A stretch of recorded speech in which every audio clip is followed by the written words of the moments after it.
총소리가 등 뒤에서 울렸습니다. 2017년 11월 영하 25도의 한겨울밤이었습니다.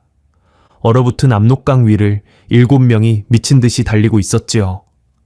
거기서 탕! 탕! 한 발의 총성이 밤하늘을 가르는 순간 제 바로 옆에서 달리던 동식이 형이 비명을 지르며 휘청거렸어요.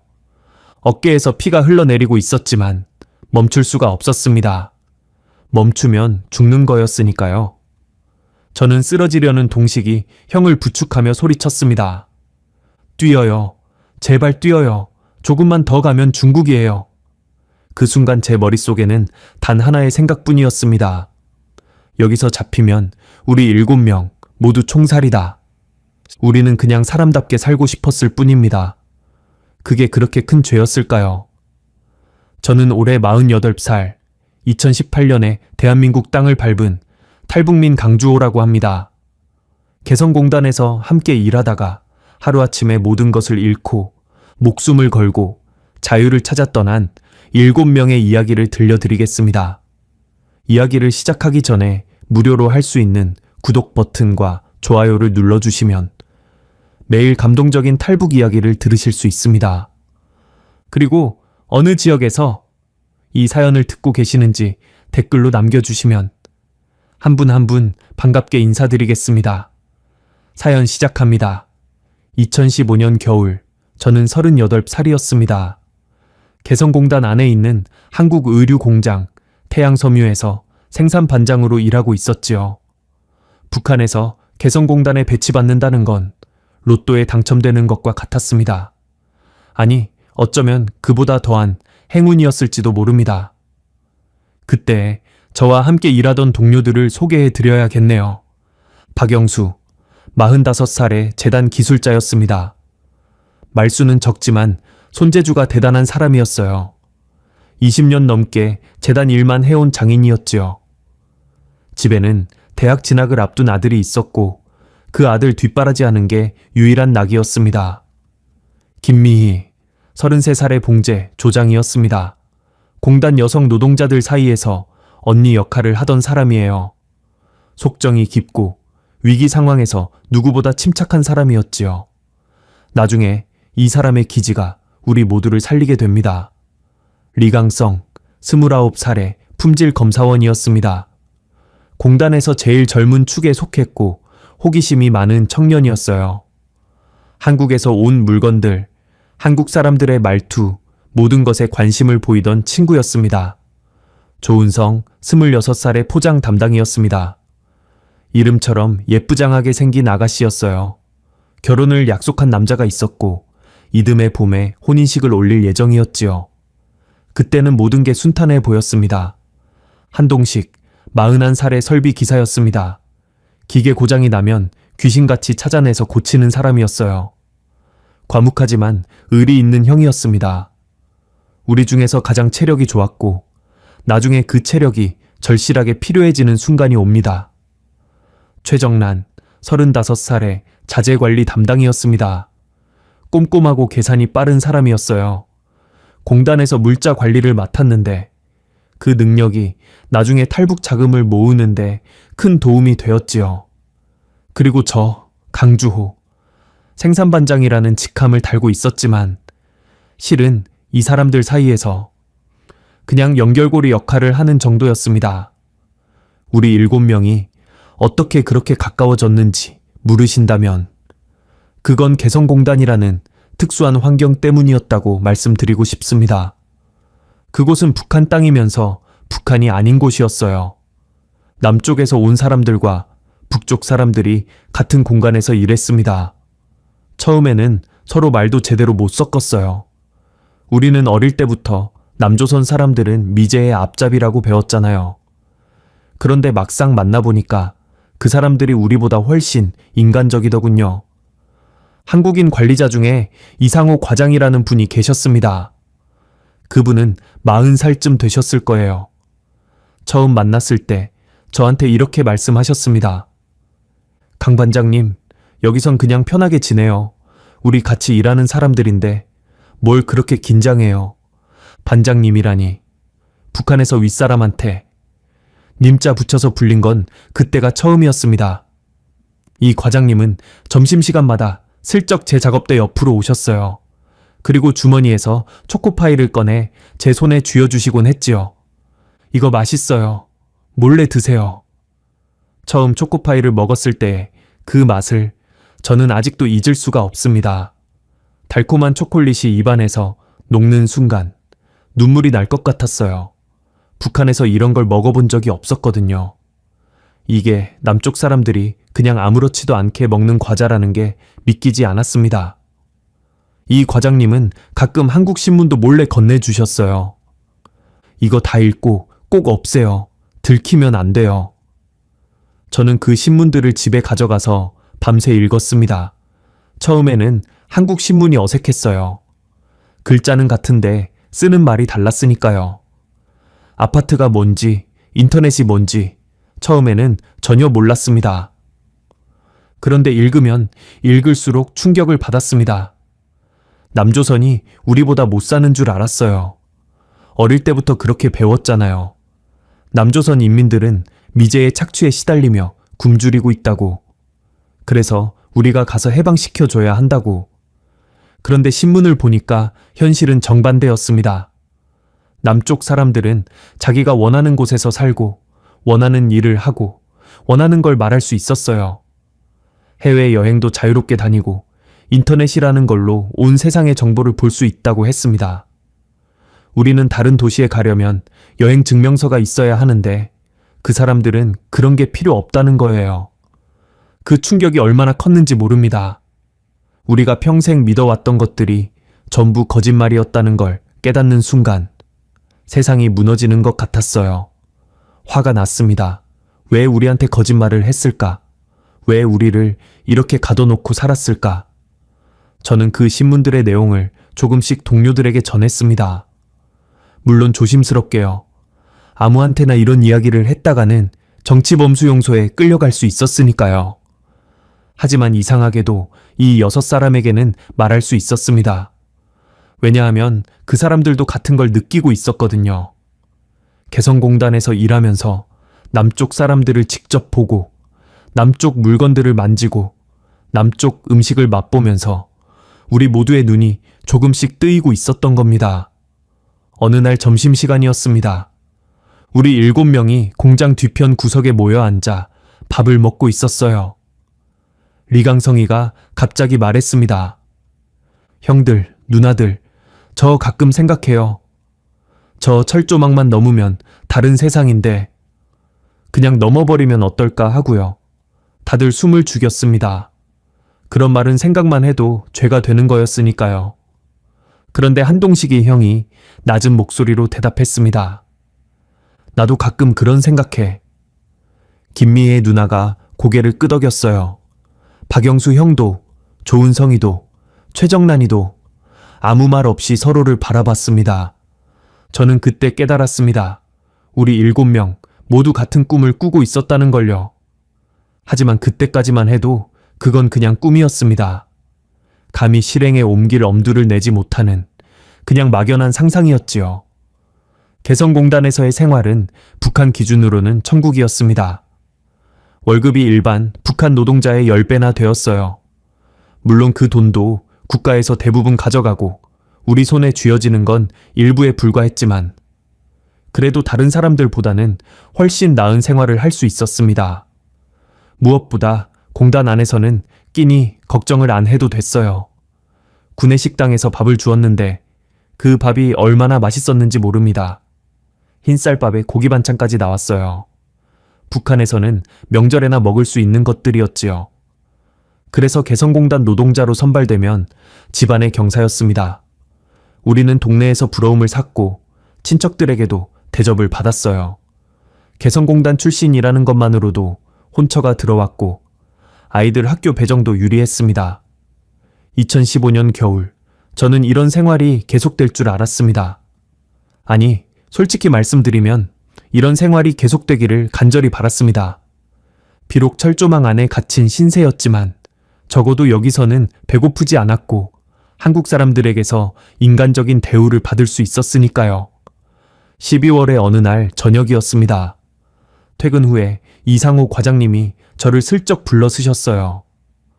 강 반장님, 잠깐 얘기 좀 해요. 공장 뒤편 한적한 곳으로 가서 과장님이 말씀하셨습니다. 요즘 남북 관계가 좀 안 좋아지고 있어요.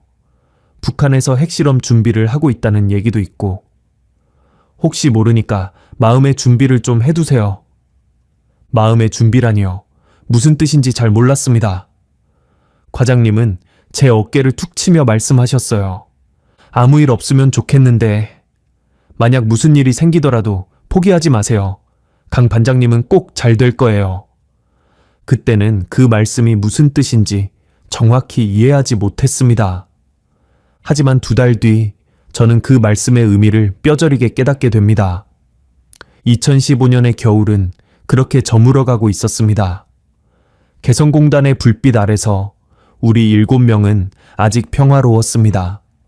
곧 모든 것이 무너져 내릴 줄은 꿈에도 모른 채 그때 우리가 알았더라면 어땠을까요? 그 겨울이 우리 인생의 마지막 평화로운 시간이었다는 걸 말입니다.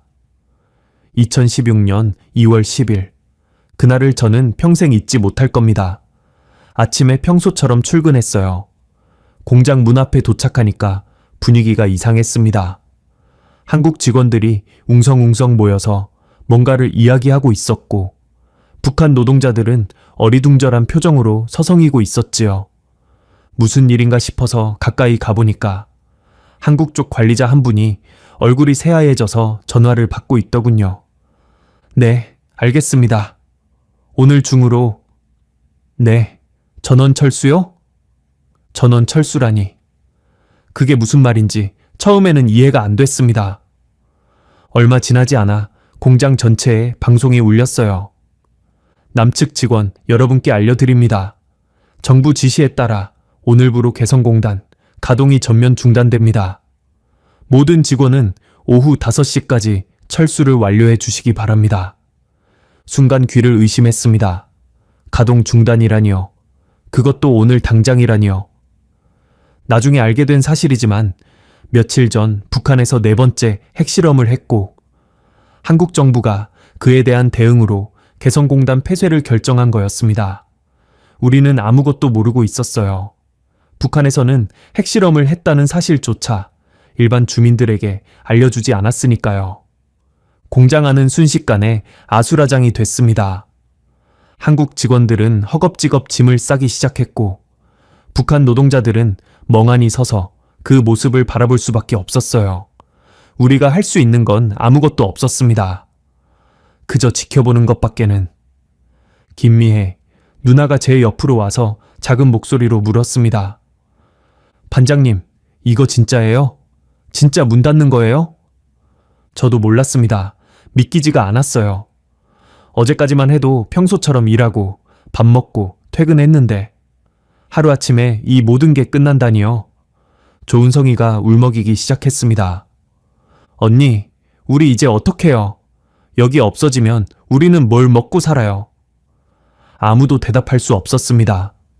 우리 7명뿐 아니라 그날 개성공단에 있던 5만 4천 명의 북한 노동자 전부가 같은 생각이었을 겁니다. 하루아침에 일자리를 잃게 된 거였으니까요. 오후가 되자 한국 직원들이 하나둘씩 버스에 오르기 시작했습니다. 저는 이상호 과장님을 찾았어요.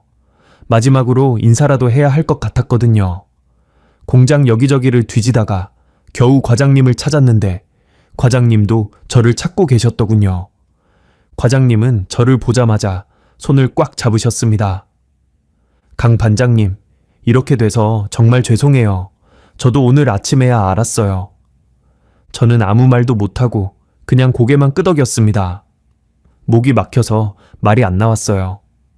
과장님이 주변을 살피더니 주머니에서 뭔가를 꺼내셨습니다. 작게 접은 종이 한 장이었어요. 이거 받아요. 여기서 펴보지 말고 집에 가서 혼자 있을 때 보세요. 저는 얼떨결에 그 종이를 받아서 주머니에 넣었습니다. 과장님이 제 눈을 똑바로 쳐다보시며 말씀하셨어요. 강 반장님, 포기하지 마세요. 언젠가 꼭 다시 만납시다. 서울에서요. 서울에서라니. 그게 무슨 뜻인지 그때는 정확히 몰랐습니다. 아니, 알면서도 믿기 싫었는지도 모르겠어요. 과장님은 제 손을 한 번 더 꽉 쥐셨다가 놓으셨습니다. 그리고 버스 쪽으로 걸어가셨지요. 저는 그 뒷모습을 한참 동안 바라봤습니다. 오후 5시, 한국 직원들을 태운 버스가 출발했습니다. 북한 노동자들은 공장 앞마당에 서서 그 버스를 지켜봤어요. 아무도 말이 없었습니다. 울음소리만 여기저기서 터져 나왔지요. 버스가 남쪽으로 사라질 때까지 저는 그 자리에 서 있었습니다. 집에 돌아와서야 과장님이 주신 종이를 펼쳐봤습니다. 손으로 쓴 편지였어요. 글씨가 삐뚤빼뚤한 게 급하게 쓴 게 분명했습니다. 강 반장님께 갑작스러운 소식에 얼마나 놀라셨을지 모르겠습니다. 저도 오늘 아침에야 알았고 아직도 믿기지가 않습니다. 2년 동안 함께 일하면서 강 반장님한테 참 많이 배웠습니다. 반장님은 능력도 있고 사람도 좋고 어디 가서든 잘하실 분입니다. 지금은 힘들겠지만 포기하지 마세요. 세상은 넓고 기회는 반드시 옵니다. 언젠가 서울에서 만납시다. 꼭 살아서 오십시오. 그때까지 건강하세요. 이상호 드림. 꼭 살아서 오십시오. 그 한 문장이 가슴에 박혔습니다. 과장님은 알고 계셨던 거예요. 제가 무슨 생각을 하고 있는지, 우리 7명이 어떤 이야기를 나누고 있는지 다 알면서도 모른 척 해주셨던 거지요. 저는 그 편지를 몇 번이고 다시 읽었습니다. 그리고 아무도 모르는 곳에 깊이 숨겨두었어요. 들키면 큰일 나는 거였으니까요. 그날 밤 저는 잠을 이룰 수가 없었습니다. 개성공단이 문을 닫았다. 그 말이 계속 머릿속을 맴돌았어요. 내일부터 출근할 곳이 없다. 월급이 끊긴다. 그러면 우리 가족은 뭘 먹고 살지?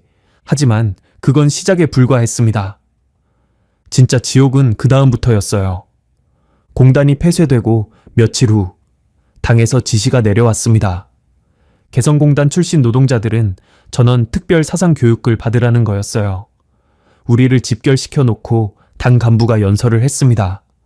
동무들은 남조선 괴뢰들과 접촉하면서 자본주의 독소에 오염되었소. 위대한 수령님의 품으로 돌아오려면 철저한 사상 개조가 필요하오. 사상적으로 오염된 자들. 그게 우리에게 붙은 새로운 딱지였습니다. 교육이라고 하지만 실제로는 자아 비판이었어요. 한 사람씩 앞에 나가서 자신이 남조선 사람들에게서 무엇을 보고 들었는지, 무슨 물건을 받았는지, 어떤 생각을 했는지 전부 털어놓아야 했습니다. 솔직하게 말하면 죽는 거였어요. 그렇다고 거짓말을 하면 나중에 들통나서 더 큰 벌을 받게 되고요. 진퇴양난이었지요. 저는 적당히 둘러댔습니다.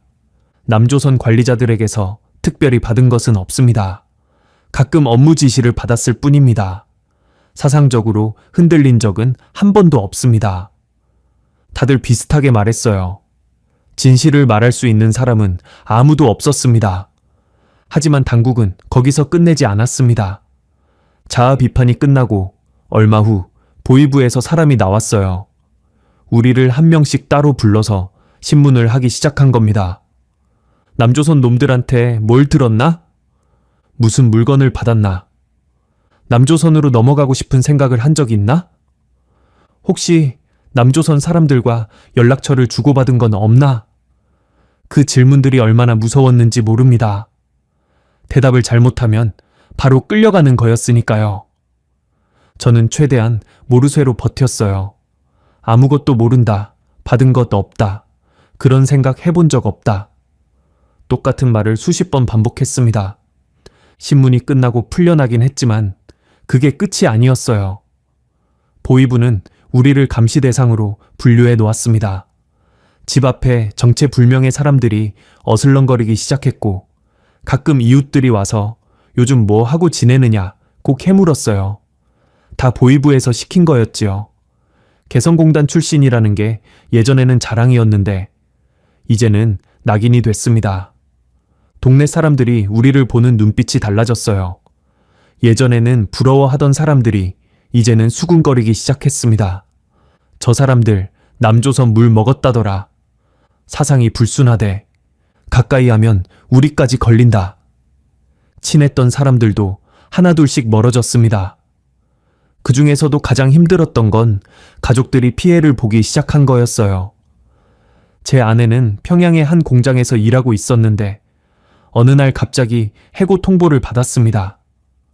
이유가 뭐냐고 물었더니 남편이 개성공단 출신이라 신뢰할 수 없다는 거였어요. 아내가 집에 와서 울었습니다.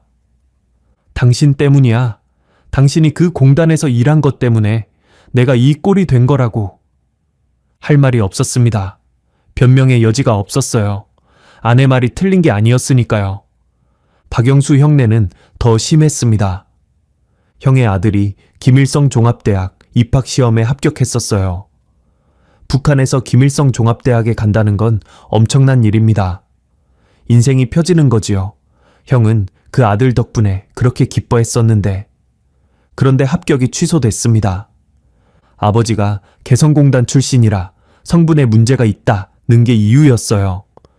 형이 저를 찾아왔을 때의 그 얼굴을 저는 잊을 수가 없습니다. 며칠 사이에 10년은 늙은 것 같았어요. 눈이 풀려 있었고 입술은 바싹 말라 있었지요. 주호야, 내가 뭘 잘못한 거냐? 나는 그냥 시키는 대로 일했을 뿐인데 왜 내 아들까지 이런 벌을 받아야 하냐? 저는 대답할 수가 없었습니다. 위로의 말도 떠오르지 않았어요. 조은성이한테는 더 잔인한 일이 일어났습니다. 은성이는 결혼을 약속한 남자가 있었잖아요. 그해 봄에 혼인식을 올리기로 했었는데 갑자기 남자 쪽에서 연락이 왔습니다. 예비 시어머니가 직접 은성이네 집을 찾아온 거예요. 남조선과 접촉한 며느리는 안 받아요. 혼인은 없던 일로 합시다. 그 한마디였습니다. 은성이가 얼마나 울었는지 몰라요. 며칠 동안 밥도 못 먹고 드러누워 있었다고 합니다. 나중에 저를 찾아왔을 때는 눈이 퉁퉁 부어 있었어요. 반장님, 저 그때 공단에서 한국 언니들한테 들은 노래 있어요. 은성이가 갑자기 그런 말을 했습니다. 무슨 노래? 사람이 꽃보다 아름다워. 그런 노래요. 가사가 자꾸 생각나요. 은성이는 울먹이면서 말을 이었습니다. 그 노래 가사처럼 사람이 꽃보다 아름다운 거 맞아요? 그런데 우린 왜 꽃보다 못한 대접을 받아요? 우리가 뭘 그렇게 잘못한 거예요? 저는 대답할 수 없었습니다. 사람이 꽃보다 아름답다. 그 말이 사실인 세상이 있을까요? 적어도 우리가 사는 이곳에서는 사람 목숨이 파리 목숨만도 못했습니다. 한동식이 형은 신문 과정에서 구타를 당했습니다. 형이 뭔가를 숨기고 있다고 의심한 보이부 신문관이 형을 마구 때렸대요. 갈비뼈가 2대나 부러졌습니다. 병원에 갈 형편도 안 됐고 그냥 집에서 누워 있으면서 버텼어요. 제대로 숨도 못 쉬면서. 형이 부러진 갈비뼈를 부여잡고 신음하는 모습을 봤을 때 저는 속으로 결심했습니다. 더는 이렇게 살 수 없다. 우리는 아무 잘못도 안 했어요. 그냥 배치받은 곳에서 시키는 대로 일했을 뿐인데 그것 때문에 인생이 망가지고 가족까지 피해를 보고 두들겨 맞고 이게 사람 사는 세상인가요? 2016년은 그렇게 지옥 같은 시간이었습니다. 공단이 문을 닫은 지 몇 달 만에 우리 7명의 인생은 완전히 무너졌어요. 일자리도 없고 돈도 없고 희망도 없었습니다. 남은 건 당국의 감시와 이웃들의 손가락질, 그리고 언제 끌려갈지 모른다는 공포뿐이었지요. 2016년 여름, 공단이 문을 닫은 지 넉 달이 지났습니다. 그 사이 우리 삶은 완전히 바닥으로 떨어졌어요. 매달 꼬박꼬박 들어오던 월급이 끊기니까 하루하루가 지옥이었습니다. 북한에서 돈 없이 산다는 게 어떤 건지 아십니까? 배급은 이름만 있지 나오지 않았어요. 장마당에서 뭘 사 먹으려면 돈이 있어야 하는데 일자리가 없으니 수입이 없었지요. 그나마 개성공단 다닐 때 모아둔 돈으로 버텼는데 그것도 몇 달 못 가서 바닥이 났습니다. 아내는 저한테 매일같이 한숨을 쉬었어요. 이번 달은 뭘로 먹고 살아요? 쌀이 떨어졌어요. 저는 아무 말도 못했습니다. 할 수 있는 게 없었으니까요. 개성공단 출신이라는 낙인이 찍힌 우리를 받아주는 곳은 어디에도 없었습니다. 다른 공장에 일자리를 알아봐도 제 이력을 보면 다들 고개를 저었어요. 개성공단 출신은 안 돼요. 위에서 지시가 내려왔어요. 그 말을 수십 번은 들은 것 같습니다. 결국 저는 장마당에서 이것저것 자비를 하며 푼돈을 벌기 시작했어요. 짐을 날라주거나 좌판을 깔아주거나 뭐든 시키는 대로 했습니다. 공장 생산반장이었던 사람이 이제는 장마당 막노동꾼이 된 거지요. 자존심이요? 그런 건 배고픔 앞에서 아무 소용이 없었습니다. 박영수 형은 저보다 더 힘들었어요. 형의 아들 영민이가 대학 입학이 취소된 후로 형은 사람이 완전히 달라졌습니다. 말수가 줄었고 눈빛이 죽어버렸어요. 예전에는 그래도 농담도 하고 웃기도 했는데 이제는 하루 종일 한마디도 안 하는 날이 많았지요. 영민이는 아버지한테 뭐라고 하지 않았대요. 원망도 안 하고 화도 안 내고 그냥 조용히 방에 틀어박혀 있었다고 합니다. 형이 어느 날 저한테 그러더군요. 주호야, 그 애가 나한테 괜찮다고 하는 게 더 가슴이 아파. 차라리 소리를 지르고 욕을 하면 내가 편할 것 같은데 그 애 눈을 못 보겠어. 저는 뭐라고 위로해야 할지 몰랐습니다. 2016년 가을로 접어들면서 보위부의 감시는 더욱 심해졌습니다. 처음에는 가끔씩 불러서 신문하는 정도였는데 이제는 수시로 소환을 했어요. 일주일에 두세 번씩 보위부에 끌려가서 같은 질문을 받았습니다. 남조선 놈들한테 뭘 더 들은 거 없나? 연락처 주고받은 거 정말 없나? 동무들끼리 무슨 이야기를 하나? 그 사람들은 우리가 뭔가를 숨기고 있다고 확신하는 것 같았어요. 아무리 없다고 해도 믿지 않았습니다. 리강성이가 신문 중에 실수를 했어요. 신문관이 남조선에서 뭘 봤나 고 물었을 때 강성이가 무심코 대답했대요. 신문을 좀 봤습니다. 그 한마디가 화근이었습니다. 신문관이 벌떡 일어나더니 강성이 뺨을 후려쳤대요. 뭐? 남조선 신문을 봤다고? 어디서 봤어? 누가 줬어? 강성이는 혼비백산해서 둘러댔지요. 우연히 바닥에 떨어진 걸 주웠다. 내용은 기억 안 난다. 바로 버렸다. 그렇게 빠져나오긴 했는데 그 뒤로 강성이에 대한 감시가 더 심해졌습니다. 김미희, 누나는 가족들한테 버림받았어요. 누나의 친정 식구들이 연락을 끊은 겁니다.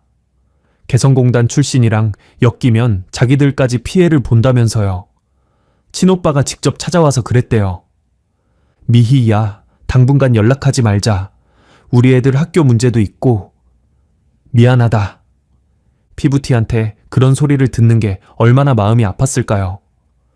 누나는 그 얘기를 할 때 울지도 않았어요. 그냥 담담하게 말하더군요. 사람이 어려우면 다 떠나더라고. 그게 세상인가 봐. 그 말이 오히려 더 슬펐습니다. 한동식이 형의 상태는 점점 나빠졌어요. 형은 신문 중에 갈비뼈가 부러진 후로 제대로 회복을 못했습니다. 병원에 갈 돈도 없었고 간다고 해도 개성공단 출신은 제대로 치료도 안 해줬어요. 그냥 집에서 누워 있으면서 버티는 수밖에 없었지요.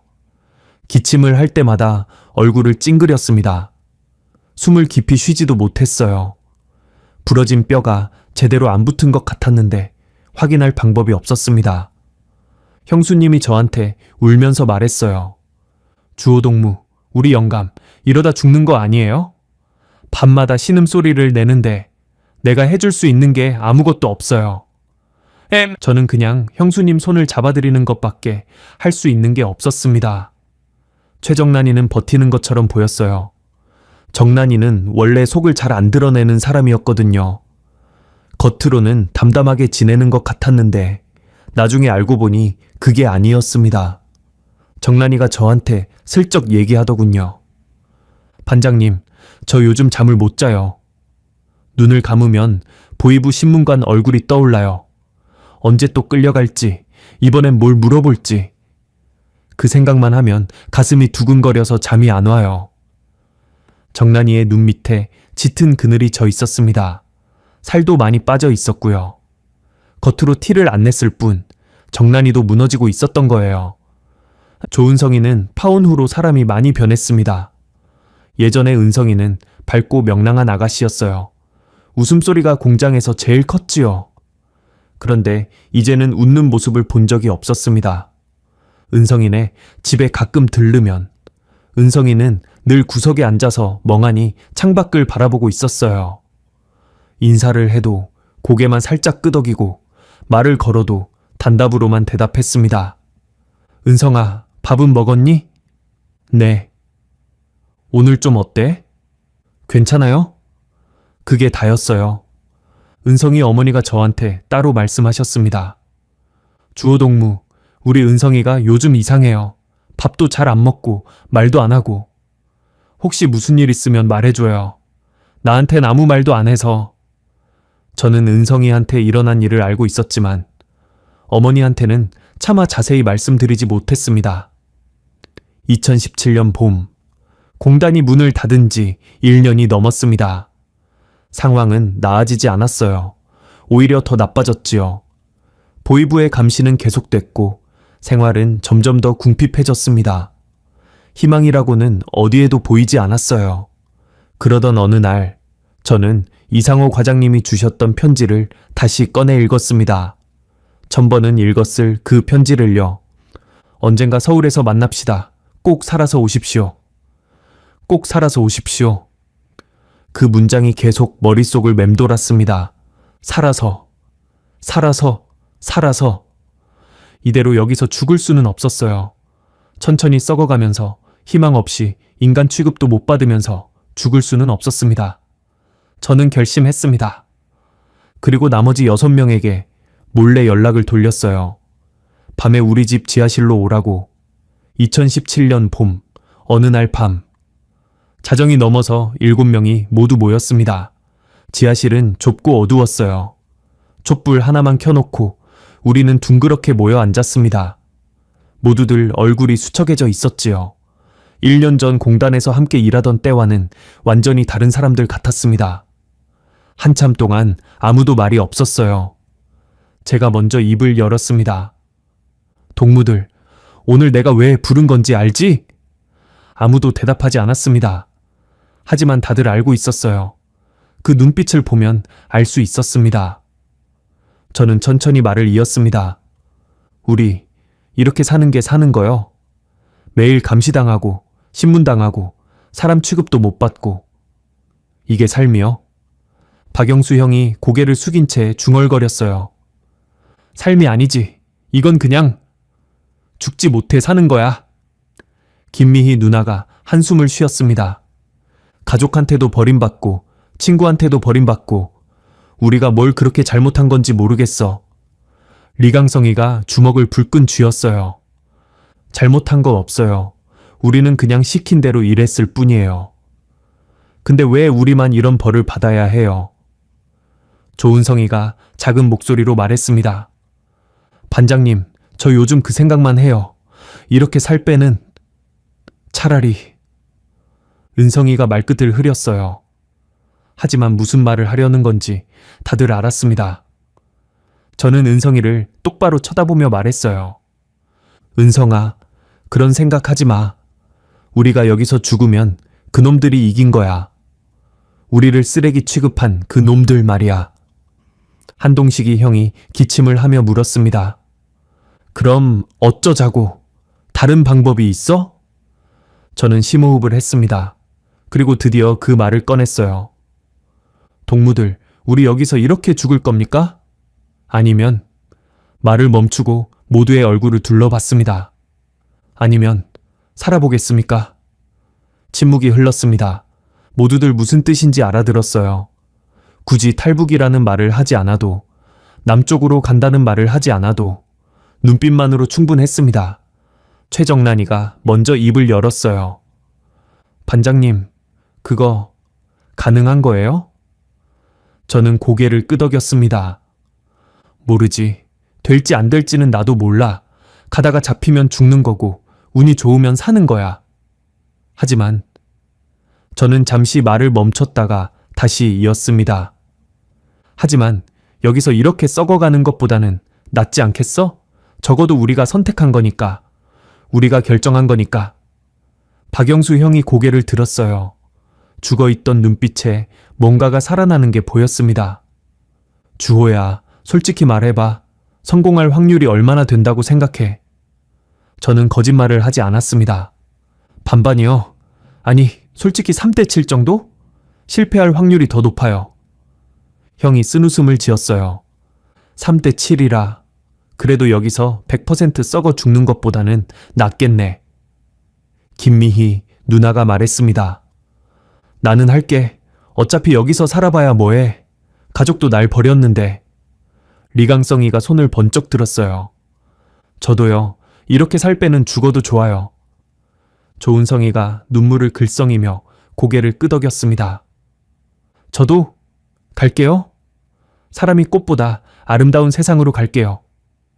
한동식이 형이 부러진 갈비뼈를 부여잡으며 말했어요. 나도 이 몸으로 얼마나 갈 수 있을지 모르겠지만 어차피 여기서도 오래 못 살아. 최정란이가 마지막으로 입을 열었습니다. 반장님, 저도 함께 할게요.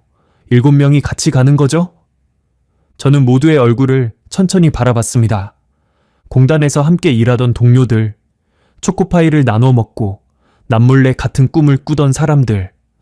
이제 우리는 목숨을 걸고 그 꿈을 향해 가기로 한 겁니다. 저는 손을 내밀었어요. 약속합시다. 죽으면 같이 죽고 살면 같이 산다.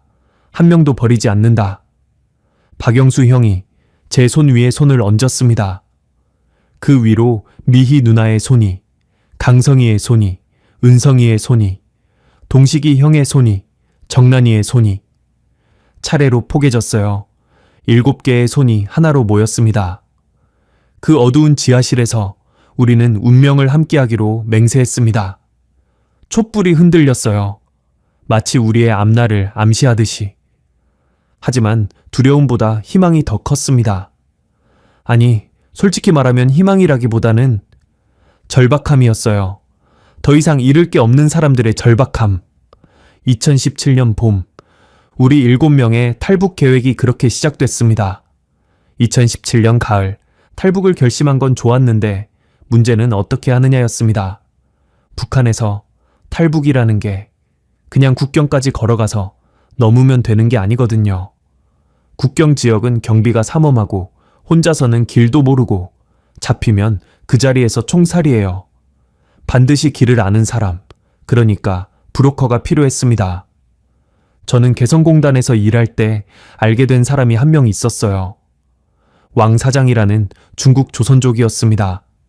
공단에 물건을 납품하러 오는 사람이었는데 가끔 저한테 슬쩍 말을 걸곤 했지요. 강 반장, 혹시 중국 가고 싶은 생각 없소? 내가 길을 아는데. 그때는 그냥 농담인 줄 알았어요.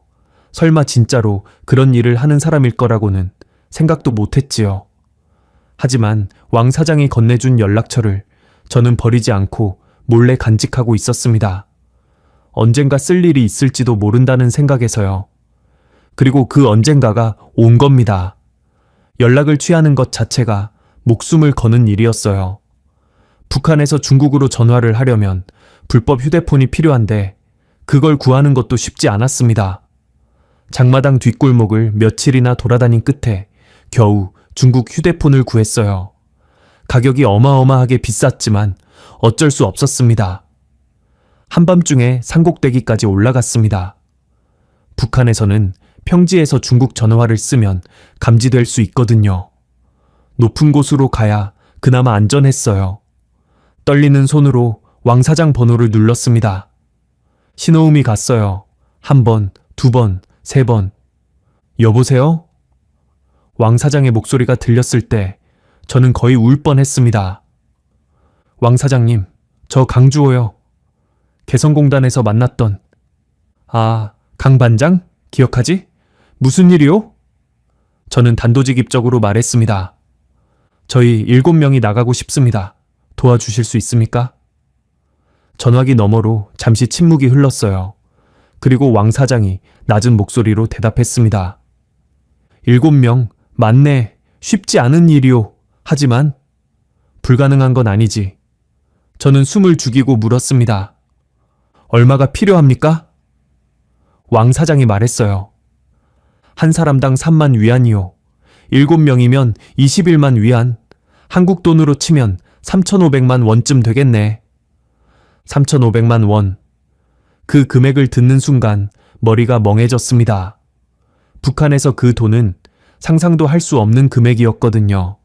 평범한 노동자가 평생을 일해도 모을 수 없는 돈이에요. 그 돈을 어떻게? 왕 사장이 말을 끊었습니다. 방법은 알아서 찾으시오. 돈이 준비되면 다시 연락하고. 그 전까지는 연락하지 마시오. 위험하니까. 전화가 끊겼습니다. 산에서 내려오면서 저는 한참을 생각했어요. 3,500만 원. 도대체 그 돈을 어디서 구하나? 불가능한 것 같았습니다. 하지만 포기할 수는 없었어요. 여기까지 온 마당에 돈 때문에 주저앉을 수는 없었습니다. 다음 날 밤 다시 지하실에 모였습니다. 제가 왕 사장과의 통화 내용을 전하자 모두들 표정이 굳어졌어요. 3,500만 원이라. 박영수 형이 한숨을 쉬었습니다. 우리가 가진 거 다 합쳐도 그 절반도 안 되겠는데. 최정란이가 말했어요. 일단 가진 거 다 모아봅시다. 돈이든 물건이든 팔 수 있는 건 다 파는 거예요. 그날부터 우리는 전 재산을 긁어 모으기 시작했습니다. 저는 아내 몰래 숨겨두었던 비상금을 꺼냈어요. 개성공단 다닐 때 조금씩 모아둔 돈이었는데 얼마 되지 않았습니다. 박영수 형은 집에 있던 현금을 모두 가져왔어요. 리강성이는 주머니에서 뭔가를 꺼내 탁자 위에 올려놓았습니다. 낡은 회중시계였어요. 이거 할아버지 때부터 내려온 거예요. 증조 할아버지가 일제시대 때 쓰시던 건데 우리 집안에서 대대로 물려받은 거지요. 강성이의 눈이 붉어졌어요. 팔면 얼마 받을 수 있을지 모르겠지만 이거라도 보태야지요. 김미희 누나도 손을 펼쳤습니다. 손바닥 위에 금반지 하나가 놓여 있었어요. 이건 우리 어머니 유품이야. 어머니가 돌아가시기 전에 나한테 주신 거지. 네가 시집갈 때 끼라고 하셨는데. 누나의 목소리가 떨렸습니다. 어차피 나 시집 못 갔잖아. 그냥 가지고 있어봤자 의미 없어. 이거라도 보태자. 한동식이 형은 집에서 쓰던 재봉틀을 팔았어요. 형수님이 부업으로 옷 수선을 하던 건데 형수님한테는 고장 났다고 둘러댔다고 합니다. 최정란이는 어릴 때부터 모아온 저금을 전부 가져왔어요. 푼돈들이었지만 10여 년 동안 모은 거라 제법 됐습니다. 조은성이는 자기 옷가지들을 팔았어요. 공단 다닐 때 장만한 옷들이었는데 그때는 좀 괜찮은 옷을 살 여유가 있었거든요. 그렇게 모은 돈을 세어봤습니다. 턱없이 부족했어요. 목표 금액의 3분의 2 정도밖에 안 됐습니다. 나머지 3분의 1을 어떻게 채우나 막막했지요. 모두들 침울한 표정으로 앉아 있었습니다. 그때 박영수 형이 입을 열었어요. 내 집을 팔겠소. 모두가 형을 쳐다봤습니다. 형, 그게 무슨... 형이 손을 저었어요. 들어봐. 내 집이 개성 시내에서 그래도 위치가 괜찮은 편이야. 팔면 꽤 받을 수 있을 거야. 김미애 누나가 말렸습니다. 형, 집을 팔면 형수님이랑 영민이는 어떻게 해요? 형이 쓴웃음을 지었어요. 미희야, 내가 탈북하면 어차피 그 집에서 못 살아. 내가 도망쳤다는 게 알려지면 가족들 다 끌려가. 그 전에 집을 처분하고 처자식은 친척 집으로 피신시켜 놓으려고. 형의 목소리가 낮아졌습니다. 그리고 솔직히 저 집에서 살아봤자 뭐 하겠어. 영민이 미래도 없는데. 차라리 그 집을 팔아서 우리가 살아남으면 나중에 남쪽에서 돈 벌어서 영민이 데려오는 게 낫지 않겠어? 아무도 대답하지 못했습니다. 형이 집을 판다는 건 모든 걸 버린다는 뜻이었어요. 돌아갈 곳을 없앤다는 뜻이었지요. 형이 제 눈을 똑바로 쳐다보며 말했습니다. 주호야, 우리 그냥 가자. 뒤돌아보지 말고. 그 순간 저는 형의 눈에서 비장한 각오를 봤습니다. 형은 이미 결심한 거였어요. 살든 죽든 뒤로는 돌아가지 않겠다고. 집을 파는데 한 달이 걸렸습니다. 박영수 형이 장마당을 통해 은밀하게 집을 내놨어요. 북한에서 부동산 거래는 원래 불법인데 뒤로는 다 이루어지거든요. 형은 시세보다 싸게 내놓았습니다. 빨리 팔아야 했으니까요. 집이 팔리고 나서 형수님과 영민이는 평안남도에 있는 친척집으로 보냈습니다. 형은 가족들에게 잠깐 집을 비워야 할 일이 있다 고만 말했대요. 진짜 이유는 말하지 않았지요. 알면 막을 테니까. 형이 가족과 헤어지는 날 저는 멀리서 그 모습을 지켜봤습니다. 형이 영민이를 꼭 안아주더군요. 한참을 안고 있다가 놓아주면서 뭔가를 말했는데 멀어서 안 들렸어요. 영민이가 고개를 끄덕이고 형수님이 눈물을 닦는 게 보였습니다. 형이 돌아서서 걸어올 때 형의 눈이 젖어 있었습니다.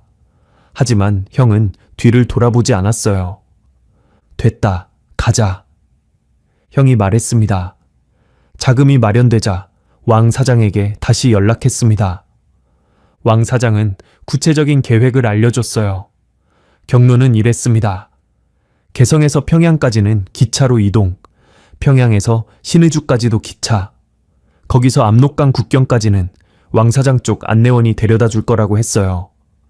압록강을 건너 중국 땅을 밟으면 거기서부터는 중국 조선족들이 연결해서 라오스까지 데려다 주고 라오스에서 태국으로, 태국에서 한국 대사관으로 총 거리 약 6,000km, 기간은 빠르면 2달, 길면 석 달, 성공 확률은 왕 사장도 장담하지 않았습니다. 중간에 잡히면 끝이요. 특히 중국에서 잡히면 바로 북송이야. 북송되면 뭐가 기다리는지 알지? 알았습니다. 정치범수용소 아니면 공개처형이지요. 출발 날짜가 잡혔습니다. 2017년 10월 초. 그 날짜를 들었을 때 현실감이 없었어요. 정말 가는 거구나. 정말 이 땅을 떠나는 거구나. 출발 이틀 전 저는 아내에게 말했습니다. 나 며칠 집을 비워야 할 것 같아. 일 때문에. 아내는 의심스러운 눈으로 저를 쳐다봤어요. 무슨 일인데? 요즘 일도 없잖아. 장마당 쪽으로 좀 큰일이 생겼어. 지방에 다녀와야 해. 거짓말이 입에서 술술 나왔습니다. 진실을 말할 수는 없었어요. 아내한테 탈북한다고 말했다가 막히면 안 되니까. 그리고 솔직히 아내를 이 위험에 끌어들이고 싶지 않았습니다. 아내가 한숨을 쉬었어요. 알았어. 조심해요. 저는 아내의 얼굴을 오래 들여다봤습니다. 혹시 이게 마지막이 될 수도 있으니까. 다시는 못 볼 수도 있으니까. 아내는 제가 왜 그러는지 모르고 그냥 이상하다는 표정을 지었지요. 왜 그렇게 쳐다봐요? 아니야, 그냥... 저는 입을 다물었습니다. 미안하다는 말도 사랑한다는 말도 하지 못했어요. 하면 들킬 것 같았거든요. 출발 전날 밤 우리 7명은 마지막으로 지하실에 모였습니다. 모두들 작은 가방 하나씩만 들고 있었어요. 챙길 게 별로 없었지요. 옷 몇 벌하고 약간의 식량, 그게 전부였습니다. 저는 이상호 과장님의 편지를 가슴 안주머니에 넣었어요. 낡고 너덜너덜해진 그 편지. 꼭 살아서 오십시오. 그 문장이 적힌 편지를요. 우리는 둥그렇게 모여 앉았습니다. 박영수 형이 먼저 말했어요. 다들 알지? 내일부터는 돌아올 수 없어. 앞으로만 가는 거야. 김미혜 누나가 고개를 끄덕였습니다. 알아. 각오하고 왔어. 리강성이가 말했어요. 무섭긴 한데 이상하게 후회는 안 돼요. 드디어 뭔가 하는 것 같아서. 조은성이가 작은 목소리로 말했습니다. 저 꼭 가고 싶어요. 사람이 꽃보다 아름다운 세상으로. 한동식이 형이 기침을 하며 말했어요. 이 몸이 끝까지 버텨줄지 모르겠지만 최선을 다할게. 최정란이가 말했습니다. 우리 다 같이 살아서 한국 땅 밟는 거예요. 꼭이요. 제 차례가 됐습니다. 저는 손을 내밀었어요. 우리 한 번 더 약속합시다. 6명이 제 손 위로 손을 포겠습니다. 7개의 손이 하나로 모였어요. 지난 봄에 했던 것처럼. 저는 천천히 말했습니다. 죽으면 같이 죽고 살면 같이 산다. 모두가 따라 말했어요. 죽으면 같이 죽고 살면 같이 산다. 한 명도 버리지 않는다. 한 명도 버리지 않는다. 우리의 목소리가 좁은 지하실에 울려 퍼졌습니다. 손을 맞잡은 채 한참을 그렇게 있었어요. 아무도 먼저 손을 놓지 않았습니다. 창밖으로 달이 떠 있었습니다. 내일이면 저 달 아래서 국경을 향해 달리게 될 거였어요. 두려웠습니다. 하지만 동시에 이상하게 평온하기도 했어요. 드디어 시작이구나. 우리의 운명을 건 여정이 시작되는구나. 2017년 10월 초, 우리 7명의 탈북이 그렇게 시작됐습니다. 2017년 10월, 개성에서 평양까지는 기차로 이동했습니다. 7명이 한꺼번에 움직이면 눈에 띄니까 두 팀으로 나눠서 탔어요. 저와 박영수 형, 한동식이 형이 한 팀, 김미희 누나와 리강성이, 조은성이, 최정란이가 한 팀, 서로 모르는 척하면서 같은 기차에 올랐습니다. 기차 안에서 심장이 터질 것 같았어요. 혹시 누가 우리를 알아보면 어쩌나, 검문이 있으면 어쩌나. 온몸이 굳어서 창밖만 멍하니 바라봤습니다. 옆에 앉은 박영수 형도 마찬가지였어요. 우리는 한마디도 나누지 않았습니다. 말을 하면 뭔가 잘못될 것 같았거든요. 평양에서 신의주행 기차로 갈아탔습니다. 신의주까지는 10시간이 넘게 걸렸어요. 북한 기차가 워낙 느리고 중간중간 멈추기도 하고 그 시간이 얼마나 길게 느껴졌는지 모릅니다. 신의주에 도착한 건 밤이었습니다. 역 앞에서 왕 사장이 보낸 안내원을 만났어요. 40대쯤 되어 보이는 조선족 남자였는데 이름은 알려주지 않았습니다. 이쪽으로 따라와요. 말은 하지 말고. 안내원을 따라 어두운 골목을 걸었습니다. 가로등도 없는 길이었어요. 발밑이 안 보여서 몇 번이나 넘어질 뻔했지요. 한참을 걸어서 도착한 곳은 허름한 농가였습니다. 여기서 이틀 기다려야 해요. 국경 상황 보고 움직일 거니까. 우리는 그 농가 지하실에 숨었습니다. 7명이 좁은 공간에 웅크리고 앉아서 이틀을 버텼어요. 밖으로 나갈 수도 없었고 큰 소리를 낼 수도 없었습니다. 조은성이가 무서워서 덜덜 떨었어요. 김미희, 누나가 은성이를 꼭 안아주며 다독였습니다. 괜찮아, 은성아. 조금만 참아. 조금만 더. 이틀째 되는 날 밤, 안내원이 내려와서 말했습니다. 오늘 밤이야. 준비해요. 드디어. 저는 가슴 안주머니에서 이상호 과장님의 편지를 꺼내 한번 만져봤습니다. 꼭 살아서 오십시오. 그 문장을 떠올리며 마음을 다잡았어요. 자정이 넘어서 농가를 나섰습니다.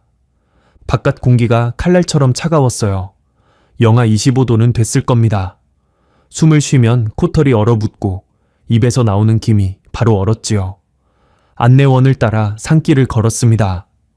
손전등도 없이 달빛만 의지해서 발밑에서 눈이 뽀드득 뽀드득 소리를 냈어요. 그 소리가 너무 크게 느껴져서 누가 들을까봐 조마조마했습니다. 얼마나 걸었을까요? 1시간쯤 됐을 때 안내원이 멈춰 섰습니다. 저기야. 안내원이 가리킨 곳을 보니 넓은 평지가 펼쳐져 있었어요. 달빛 아래 하얗게 빛나는 그것은 압록강이었습니다. 강이 꽁꽁 얼어 있었어요. 그 위로 눈이 쌓여서 하얀 벌판처럼 보였지요. 저 강만 건너면 중국이야. 뛰어서 건너요. 쉬지 말고. 중간에 멈추면 안 돼요. 안내원이 말했습니다. 나는 여기까지야. 저쪽에서 다른 사람이 기다리고 있을 거야. 행운을 빌어요. 그리고 안내원은 어둠 속으로 사라졌습니다. 우리 7명만 남았어요. 얼어붙은 압록강 앞에서 우리는 서로를 바라봤습니다. 가자. 제가 말했습니다. 우리는 뛰기 시작했어요. 얼어붙은 강 위를 달렸습니다. 발밑에서 얼음이 삐걱거리는 소리가 났어요. 혹시 깨지면 어쩌나. 공포가 밀려왔지만 멈출 수 없었습니다. 숨이 턱까지 차올랐어요. 차가운 공기가 폐를 찔렀습니다. 하지만 달렸어요. 무조건 달렸습니다. 강 중간쯤 왔을 때였어요. 갑자기 뒤에서 불빛이 비쳤습니다. 거기 서라. 북한 경비병의 고함 소리가 들렸어요. 심장이 멈추는 것 같았습니다. 서지 못해. 고함 소리가 다시 울렸어요. 그리고 빵! 총소리가 밤하늘을 갈랐습니다. 뛰라고 제가 소리쳤어요. 뒤를 돌아볼 틈도 없었습니다. 그냥 미친 듯이 달렸어요. 빵! 빵! 총소리가 연달아 울렸습니다. 총알이 어디로 가는지 보이지 않았어요. 그냥 머리 위로, 옆으로 바람을 가르는 소리가 들렸지요. 그때 옆에서 비명소리가 났습니다. 으악! 한동식이 형이었어요. 형이 휘청거리면서 어깨를 움켜쥐었습니다. 어둠 속에서도 형의 손가락 사이로 검은 것이 흘러나오는 게 보였어요. 피였습니다. 형. 저는 달리던 걸 멈추고 형에게 달려갔어요. 나 괜찮아. 뛰어! 형이 소리쳤습니다. 이를 악물고 다시 뛰기 시작했어요. 저는 형을 부축하며 함께 뛰었습니다. 뒤에서 군견 짖는 소리가 들렸어요. 개를 풀었나 봤어요. 짖는 소리가 점점 가까워졌습니다. 죽을 것 같았어요. 숨이 터질 것 같았고 다리가 풀릴 것 같았습니다. 하지만 멈추면 죽는 거였어요. 잡히면 끝이었습니다. 조금만 더, 조금만 더. 누군가 소리쳤어요. 누구인지도 모르겠어요. 그냥 앞만 보고 달렸습니다. 그리고 갑자기 발밑에 감촉이 달라졌어요. 얼음이 아니라 흙이었습니다. 눈 쌓인 땅이었어요. 됐어. 여기 중국이야. 앞에서 누군가 외쳤어요. 중국어 억양이 섞인 조선말이었습니다. 왕 사장 쪽 사람인 것 같았어요. 우리는 거기서도 멈추지 않았습니다. 안내원을 따라 숲속으로 뛰어들었어요. 나뭇가지가 얼굴을 핥히었지만 신경 쓸 여유가 없었습니다. 한참을 더 달려서 어느 오두막에 도착했을 때 그제야 우리는 멈췄습니다. 7명 모두 그 자리에 주저앉았어요. 숨을 몰아쉬며 서로를 확인했습니다. 하나, 둘, 셋, 넷, 다섯, 여섯, 일곱. 다 있었어요. 아무도 안 잡혔습니다. 동식이 형. 리강성이가 소리쳤어요. 한동식이 형이 어깨를 붙잡고 신음하고 있었습니다.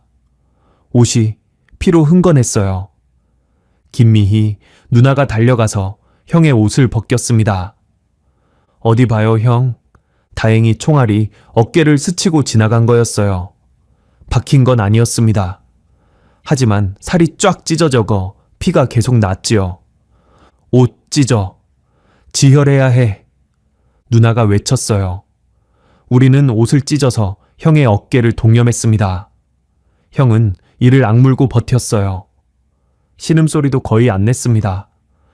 응급처치가 끝나고 우리는 한참 동안 아무 말도 못했습니다. 그제야 실감이 났어요. 살았다. 국경을 넘었다. 북한을 벗어났다. 조은성이가 울기 시작했어요. 소리 없이 눈물만 줄줄 흘렸지요. 정란이도 울었고 강성이도 울었습니다. 저도 눈물이 났어요. 참으려고 했는데 안 됐습니다. 박영수 형이 제 어깨를 툭 쳤어요. 울지 마, 주호야. 아직 끝난 거 아니야. 형 말이 맞았습니다. 국경을 넘은 건 시작에 불과했어요. 진짜 고난은 그때부터였습니다. 중국에서의 이동은 말 그대로 숨바꼭질이었습니다. 중국 공안에게 잡히면 바로 북한으로 북송이거든요. 그러면 정치범수 용소행이에요. 우리는 철저히 숨어 다녀야 했습니다. 낮에는 이동하지 않았어요. 창고나 농가 지하실에 숨어 있다가 밤에만 움직였지요. 트럭 짐칸에 숨어서 이동하는 경우가 많았는데 그 짐칸이 얼마나 춥고 비좁았는지 모릅니다. 박스들 사이에 몸을 구겨 넣고 몇 시간이고 꼼짝 않고 있어야 했어요. 다리가 저려도 못 움직이고 화장실이 급해도 참아야 했습니다. 한 번은 검문소를 지날 때였어요. 트럭이 멈추더니 밖에서 중국어로 뭐라고 하는 소리가 들렸습니다. 공안이 트럭을 검문하는 것 같았어요. 숨을 죽였습니다. 7명 모두 숨소리조차 내지 않았어요. 심장 뛰는 소리가 밖에까지 들릴 것 같았습니다. 짐칸 문이 열리는 소리가 났어요. 손전등 불빛이 짐칸 안을 훑었습니다. 우리는 박스 뒤에 몸을 웅크리고 있었지요. 불빛이 스쳐 지나갔어요. 한참 후에 문이 닫히고 트럭이 다시 움직이기 시작했습니다. 그제야 숨을 내쉬었어요. 등에서 식은땀이 흘러내렸습니다. 중국에서 한 달 가까이 숨어 지냈습니다. 그 사이에 한동식이 형의 상처가 덧났어요. 제대로 된 치료를 받지 못하니까 곪기 시작한 거지요. 열이 나고 형의 상태가 점점 나빠졌습니다. 나 놓고 가. 나 때문에 다 잡히면 안 돼. 형이 그렇게 말했어요. 저는 형의 손을 꽉 잡았습니다. 무슨 소리예요, 형? 우리 약속했잖아요?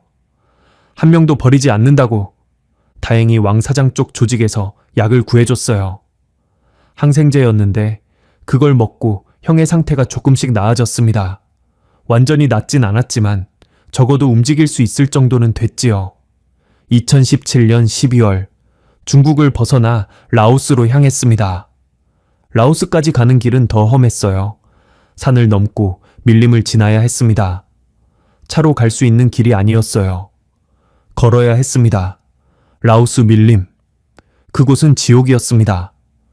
낮에는 찌는 듯한 더위, 밤에는 벌레들의 습격, 모기가 얼마나 많은지 온몸이 물려서 퉁퉁 부어올랐어요. 그리고 뱀. 밀림에는 뱀이 많았습니다. 한 번은 리강성이가 뱀을 밟을 뻔했어요. 풀숲에서 갑자기 뱀이 튀어나와서 강성이 발목을 향해 달려들었지요. 아슬아슬하게 피했는데 그 뱀이 독사였다면 끝이었을 겁니다. 최정란이가 말라리아에 걸렸어요.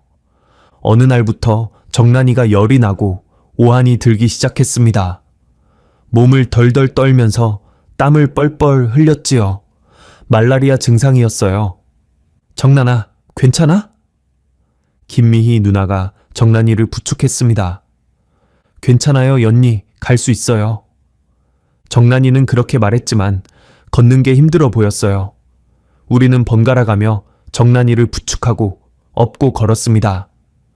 밀림을 빠져나오는데 열흘이 걸렸어요. 그 열흘이 10달처럼 느껴졌습니다.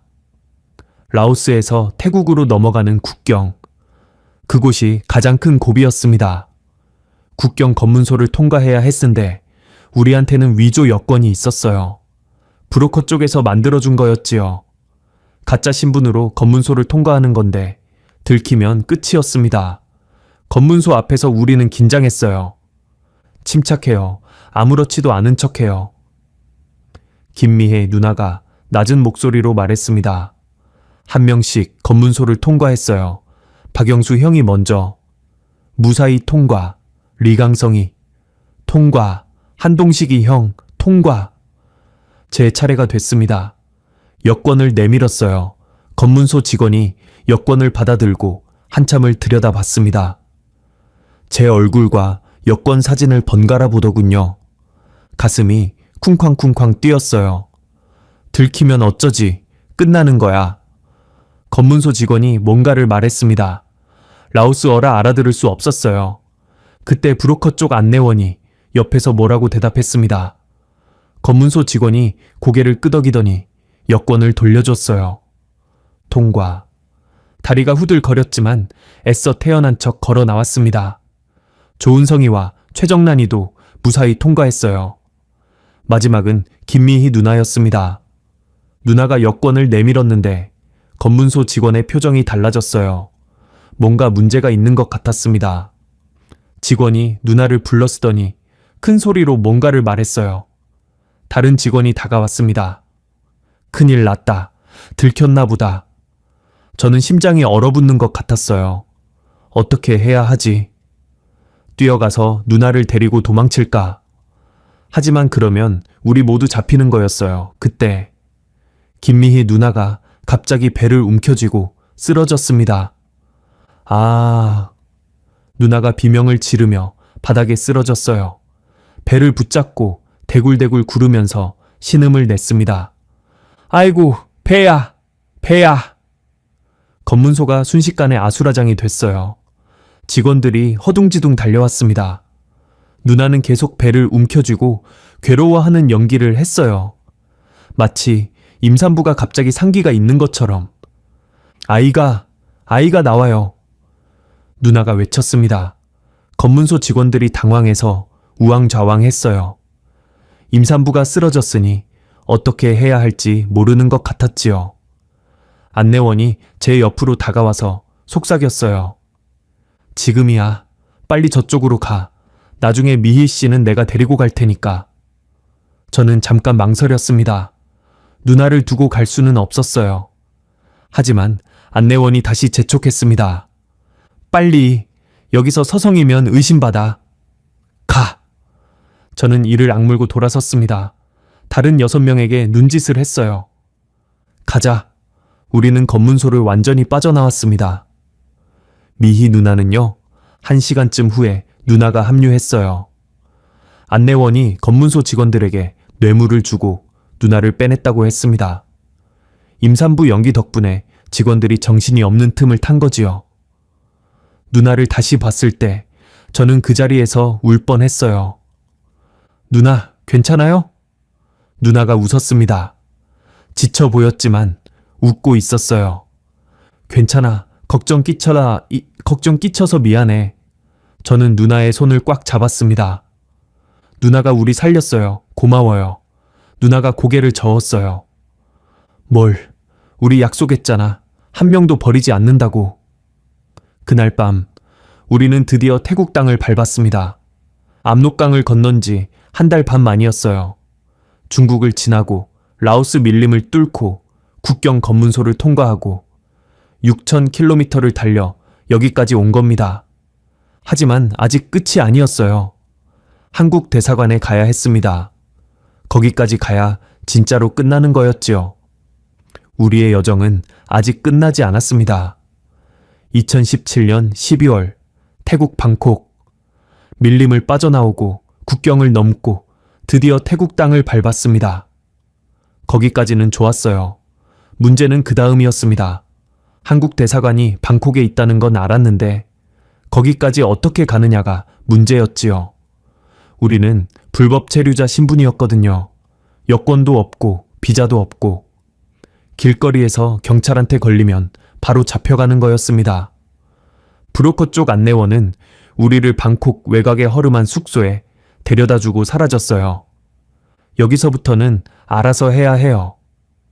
대사관 주소는 알려줄 테니까. 그 한마디를 남기고 안내원은 떠났습니다. 우리 7명만 남았어요. 낯선 나라, 낯선 도시에서. 숙소라고 해봤자 방 하나에 화장실 하나가 딸린 작은 공간이었습니다. 7명이 들어가니까 발 디딜 틈도 없었지요. 하지만 불평할 처지가 아니었어요. 지붕이 있고 벽이 있다는 것만으로도 감사했습니다. 문제는 최정란이의 상태였어요. 라오스 밀림에서 말라리아에 걸렸던 정란이가 점점 더 나빠지고 있었거든요. 태국에 도착했을 때는 걸을 수 있었는데 하루가 지나자 열이 다시 오르기 시작했습니다. 정란아, 괜찮아. 김미희 누나가 정란이의 이마를 짚어봤어요. 열이 너무 높아. 40도는 되는 것 같아. 정란이는 눈도 제대로 못 뜨고 헛소리를 했습니다. 엄마. 의식이 왔다 갔다 하는 것 같았어요. 우리는 밤새 정란이 곁을 지켰습니다. 젖은 수건으로 이마를 닦아주고 물을 먹여주고. 하지만 상태가 나아지지 않았어요. 오히려 더 나빠졌지요. 이틀째 되는 날 아침, 정란이가 완전히 쓰러졌습니다. 숙소 바닥에 누워서 꼼짝도 못했어요. 숨소리가 거칠고 얼굴이 새하얗게 질려 있었습니다. 손을 잡아보니까 차가웠어요. 정란아. 조은성이가 정란이를 흔들며 울었습니다. 언니, 눈 떠. 제발 눈 떠. 하지만 정란이는 반응이 없었어요. 박영수 형이 다급하게 말했습니다. 병원에 데려가야 해. 이러다 진짜 죽어. 하지만 병원에 가면 신분이 노출되는 거였어요. 태국 병원에서 신분증을 요구할 테고 우리가 불법 체류자라는 게 들통나면 경찰에 넘겨지는 겁니다. 그러면 강제 추방이에요. 어디로 추방되느냐? 북한으로요. 병원에 가면 우리 다 끝나. 한동식이 형이 말했어요.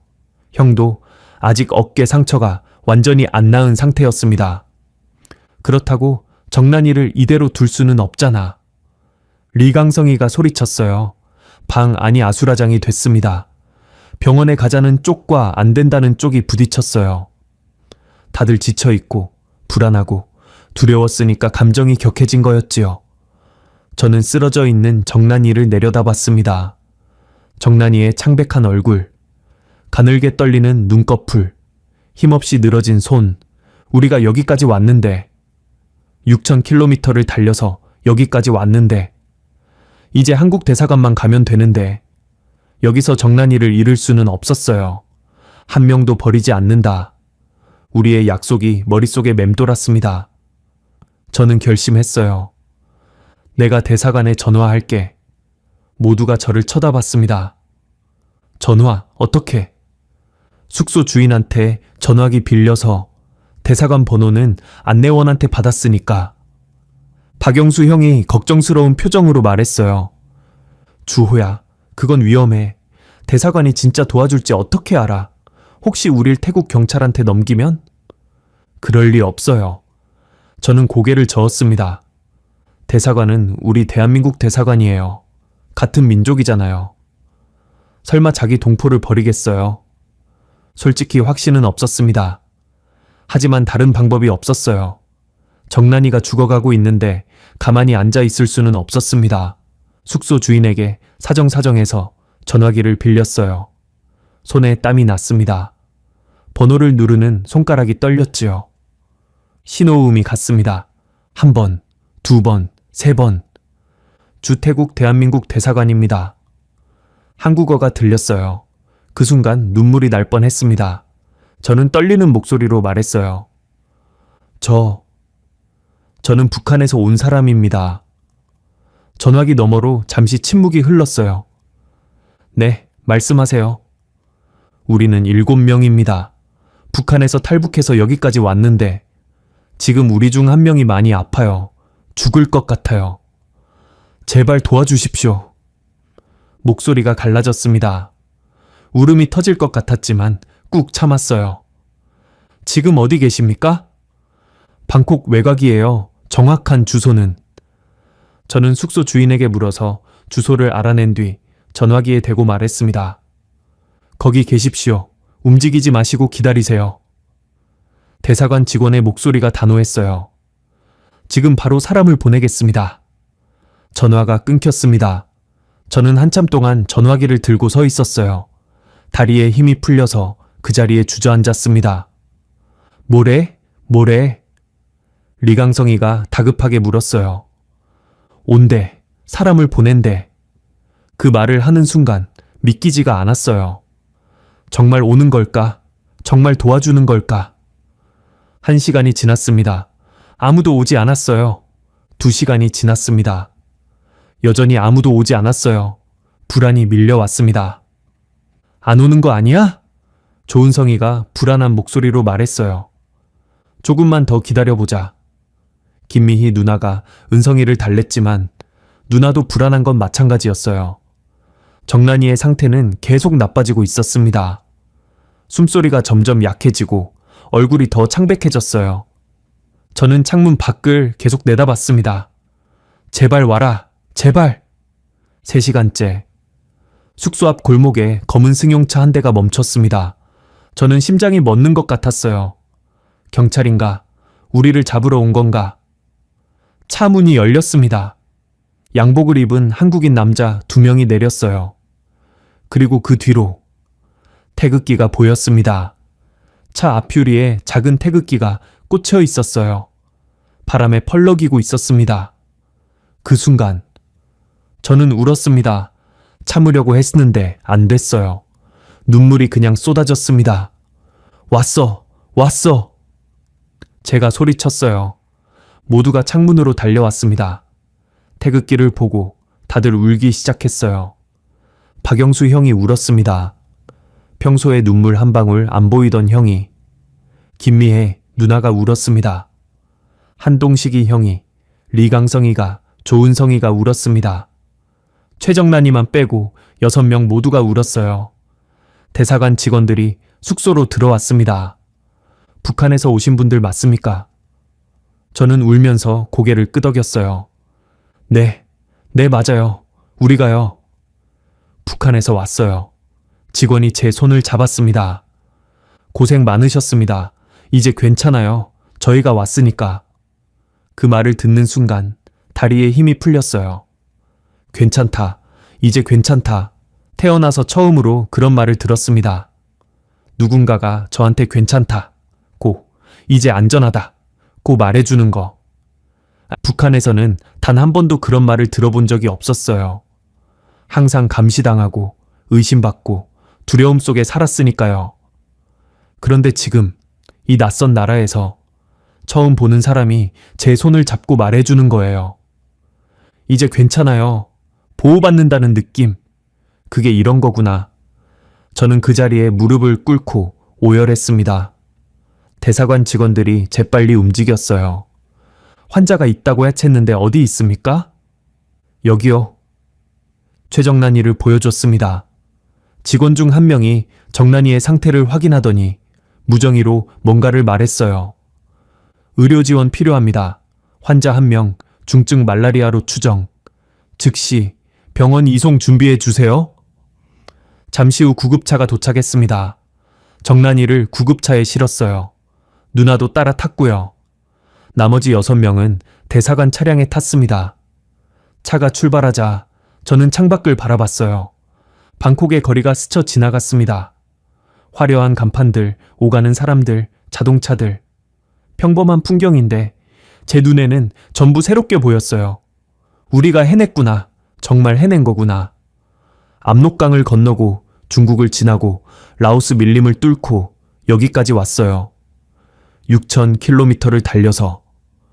그리고 지금 대한민국 대사관 차량에 타고 있는 거예요. 옆자리에 앉은 박영수 형이 제 어깨를 툭 쳤습니다. 주호야, 우리 해냈다. 저는 고개를 끄덕였어요. 말이 안 나왔습니다. 그냥 고개만 끄덕이고 또 눈물이 났어요.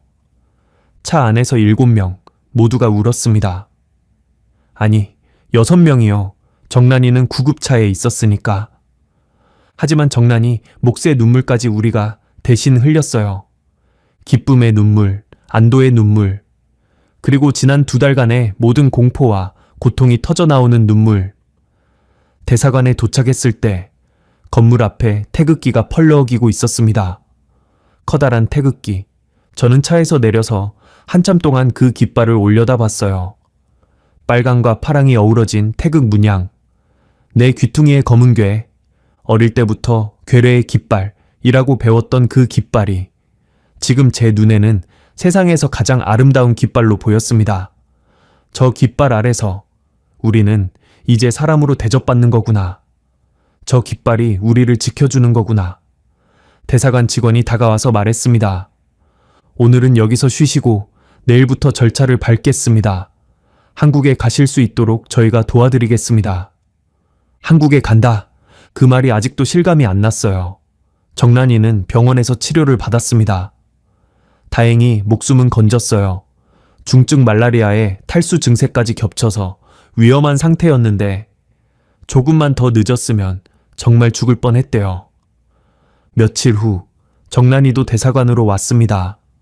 창백했던 얼굴에 혈색이 돌아왔고 걸을 수 있을 만큼 회복했어요.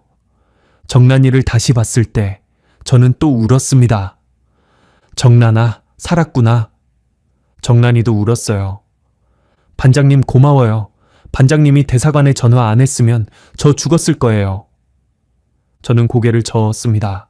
아니야, 우리 약속했잖아. 한 명도 버리지 않는다고. 7명 모두가 다시 모였습니다. 대사관 회의실에서 우리는 둥그렇게 앉아서 서로를 바라봤어요. 지친 얼굴들, 하지만 살아있는 얼굴들. 압록강에서 총에 맞을 뻔한 한동식이 형. 라오스 밀림에서 뱀을 피한 리강성이. 국경 검문소에서 우리를 구한 김미희 누나. 말라리아에서 살아남은 최정란이. 파혼의 아픔을 딛고 여기까지 온 조은성이, 집을 팔아서 우리의 길을 연 박영수 형, 그리고 우리 7명이 모두 살아서 여기 있었습니다. 해냈다. 박영수 형이 말했어요. 우리 진짜 해냈다. 그 말에 모두가 고개를 끄덕였습니다. 죽으면 같이 죽고 살면 같이 산다. 한 명도 버리지 않는다. 우리는 그 약속을 지켰어요. 2017년 12월 말. 우리는 대사관에서 한국행 비행기를 기다리고 있었습니다. 곧 한국 땅을 밟는다. 그 생각을 하니까 가슴이 벅찼어요. 이상호 과장님의 편지가 떠올랐습니다. 언젠가 서울에서 만납시다. 꼭 살아서 오십시오. 과장님, 저 살아서 갑니다. 약속 지키러 갑니다. 2018년 봄, 인천공항에 내렸을 때 저는 한참 동안 그 자리에 서 있었습니다. 대한민국, 드디어 밟았어요. 대한민국 땅을. 공항 로비에 햇살이 쏟아지고 있었습니다. 커다란 유리창 너머로 파란 하늘이 보였어요. 사람들이 분주하게 오가고 어디선가 커피 향이 났지요. 평범한 풍경이었어요. 이곳 사람들에게는요. 하지만 저한테는 꿈 같았습니다. 이게 현실인가 싶었어요. 정말 우리가 여기 온 건가? 옆에 선 박영수 형이 제 어깨를 툭 쳤어요. 주호야, 뭐해? 가자. 저는 고개를 끄덕이고 걸음을 옮겼습니다. 우리 7명은 곧바로 하나원으로 향했어요. 하나원, 정식 명칭은 북한이탈 주민 정착지원사무소입니다. 탈북민들이 한국 사회에 적응할 수 있도록 교육을 받는 곳이지요. 거기서 석 달 동안 지내야 했어요. 처음에는 모든 게 낯설었습니다. 말은 같은 한국어인데 쓰는 단어가 달랐어요. 북한에서는 동무라고 했는데 여기서는 친구라고 하고 빨래 집게라고 했는데 여기서는 집게라고만 하더군요. 사소한 것들이 다 달랐습니다. 그리고 자유. 그게 제일 적응하기 힘들었어요. 아침에 일어나서 뭘 해도 되고 뭘 안 해도 되고 어디를 가도 되고 누구를 만나도 되고 아무도 감시하지 않고 아무도 허락을 요구하지 않았어요. 북한에서는 상상도 못했던 일이었습니다. 처음에는 그게 무서웠어요. 진짜로요. 너무 자유로우니까 오히려 불안했지요. 뭔가 잘못하면 끌려가는 거 아닌가 늘 뒤를 돌아보게 되더군요. 하나원 선생님이 그러셨어요. 그게 정상이에요. 다들 처음에는 그래요. 시간이 지나면 익숙해질 거예요. 정말 그랬습니다. 시간이 지나니까 조금씩 익숙해지더군요. 하나원에서 우리 7명은 함께 지냈어요.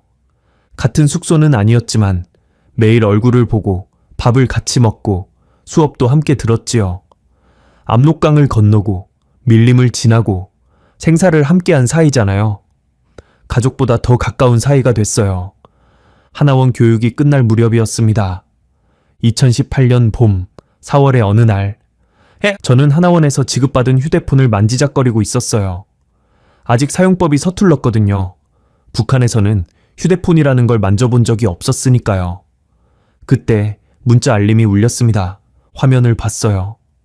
강 반장님, 이상호입니다. 심장이 멈추는 것 같았어요. 이상호, 개성공단의 이상호 과장님. 떨리는 손으로 문자를 열었습니다. 강 반장님, 이상호입니다. 뉴스에서 개성공단 출신 탈북민들이 한국에 왔다는 소식을 들었습니다. 혹시나 해서 여기저기 수소문했는데 정말 반장님이시더군요. 정말 오셨군요. 약속 지켰습니다. 만나고 싶습니다. 연락 주세요. 저는 그 자리에서 울었습니다. 휴대폰을 들고 한참을 울었어요. 과장님이 저를 기억하고 있었어요. 2년이 넘는 시간이 지났는데 저를 찾아주신 거예요. 꼭 살아서 오십시오. 그 편지를 쓰신 분이 정말 저를 기다리고 계셨던 거예요. 바로 답장을 보냈습니다. 과장님, 저 왔습니다.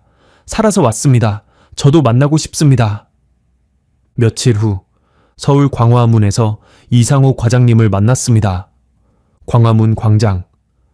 그곳에 처음 갔을 때 저는 입이 벌어졌어요. 이순신 장군 동상이 서 있고 뒤로는 거대한 산이 보이고 광장에는 사람들이 자유롭게 오가고 있었지요. 약속 장소는 이순신 동상 앞이었어요. 저는 일찍 도착해서 기다렸습니다. 가슴이 콩닥콩닥 뛰었어요. 과장님을 2년 만에 만나는 거잖아요. 멀리서 누군가가 걸어오는 게 보였어요. 익숙한 얼굴이었습니다.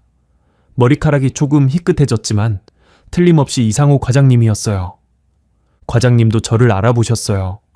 걸음이 빨라지더니 마지막에는 뛰어오셨습니다. 강 반장님, 저도 뛰어갔어요. 과장님이 저를 덥석 안아주셨습니다. 왔구나, 정말 왔구나. 과장님의 목소리가 떨렸어요.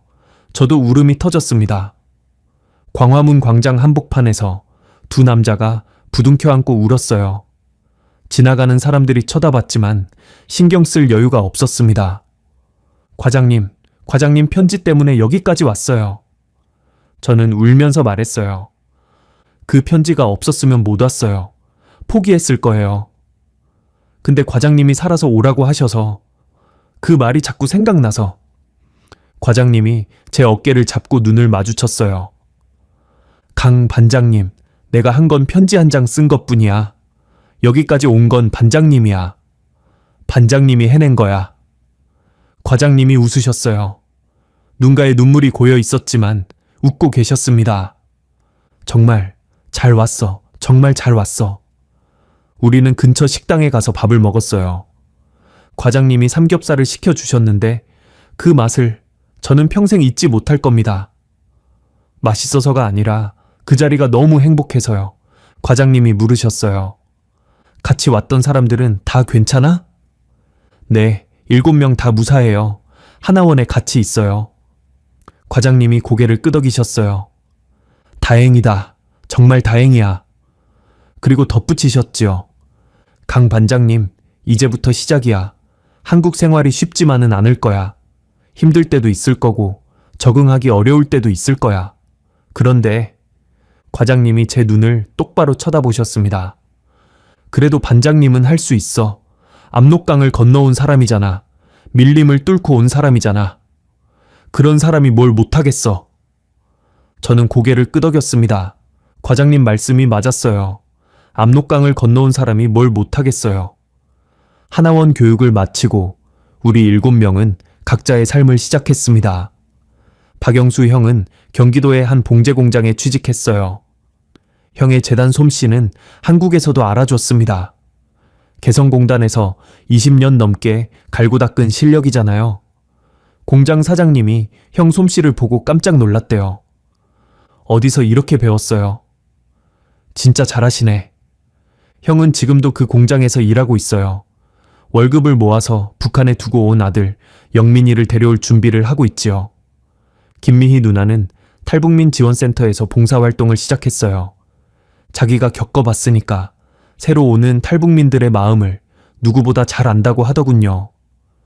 공항에서 처음 한국 땅을 밟는 탈북민들을 마중 나가서 손을 잡아주는 일을 해요. 내가 처음 왔을 때 얼마나 무서웠는지 알잖아. 그때 누가 손 잡아줬으면 좋았을 텐데. 그래서 내가 그 손이 되고 싶어. 누나가 그렇게 말하더군요. 한동식이 형은 어깨 총상 후유증이 남아서 고생을 좀 했어요. 하지만 지금은 많이 나아졌습니다. 병원에서 제대로 된 치료를 받았거든요. 북한에서는 꿈도 못 꿨을 치료를요. 지금은 작은 공장에서 설비 관리 일을 하고 있어요. 개성공단에서 했던 일이랑 비슷한 거지요. 리강성이는 자동차 정비 기술을 배웠어요. 원래 호기심이 많고 손재주가 좋은 친구였잖아요. 직업훈련원에서 정비 기술을 배워서 지금은 카센터에서 일해요. 요즘은 자기 카센터를 차리는 게 꿈이라고 하더군요. 최정란이는 말라리아 후유증으로 한동안 고생했어요. 하지만 회복하고 나서는 회계 공부를 시작했습니다. 원래 숫자에 밝은 사람이었잖아요. 개성공단에서 자재 관리하던 실력이 있으니까 금방 따라가더군요. 지금은 작은 회사에서 격리 일을 하고 있어요. 조은성이, 은성이의 변화가 제일 컸어요. 파혼당하고 무너졌던 은성이가 한국에 와서 완전히 달라졌습니다. 은성이는 방송통신대학교에 입학했어요.